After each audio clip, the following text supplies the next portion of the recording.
Hi friends, संध्याकाळचे 6:30 वाजलेले आहेत आणि पहा बाहेर किती मस्त पाऊस पडत आहे।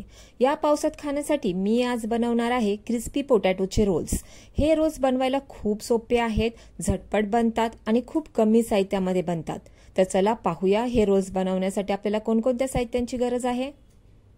बटाट्याचे रोल्स बनवण्यासाठी मी इथे घेतले 2 बटाटे, तेल, चवीपुरतं मीठ, लाल तिखट, दातात घालायच्या काड्या आणि कॉर्नफ्लॉवर।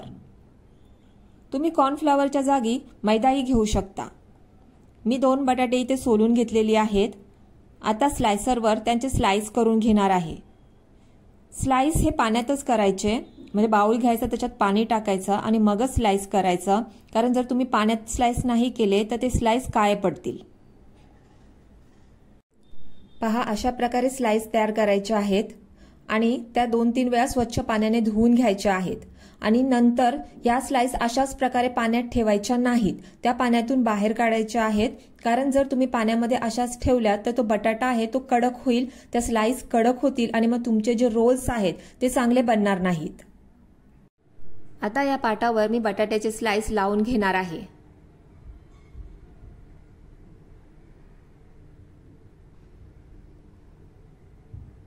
बटाट्याचे स्लाइस लावून झाल्यावर मी एका टिश्यू पेपरने हे स्लाइस कोरडे करून घेणार आहे।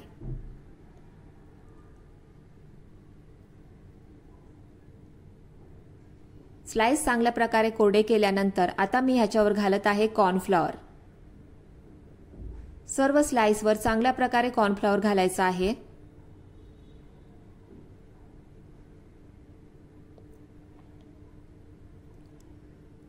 सर्व स्लाइसवर चांगल्या प्रकारे कॉर्नफ्लॉवर घातल्यानंतर आता मी यांचे रोल्स करून घेणार आहे।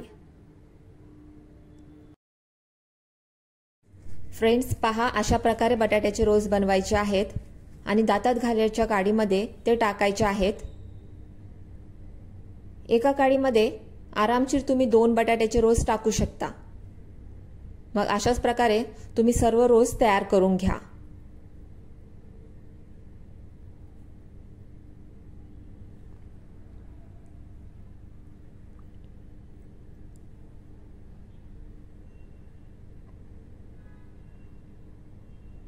पहा मी इथे सर्व बटाट्याचे रोल्स तयार करून घेतलेले आहेत। आता हे बटाट्याचे रोल्स मी फ्राय करून घेणार आहे। फ्राय करण्यासाठी मी गॅसवर एक कढई ठेवलेली आहे आणि कढईमध्ये तेल घातलेलं आहे। तेल चांगलं गरम झालेलं आहे। आता यामध्ये मी बटाट्याचे रोल्स घालणार आहे।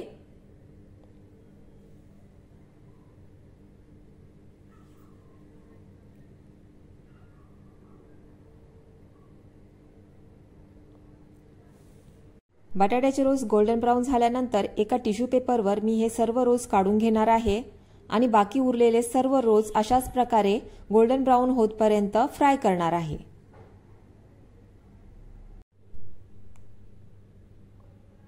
फ्रेंड्स माझे पोटॅटोचे रोल्स तयार झालेले आहेत। आता मी यांच्यावरून घालणार आहे मीठ आणि लाल तिखट आणि त्यानंतर माझे जे रोल्स आहेत ते खायला एकदम तयार होतील।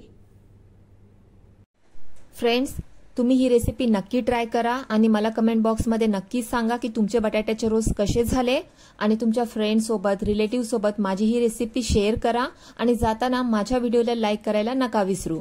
Thank you.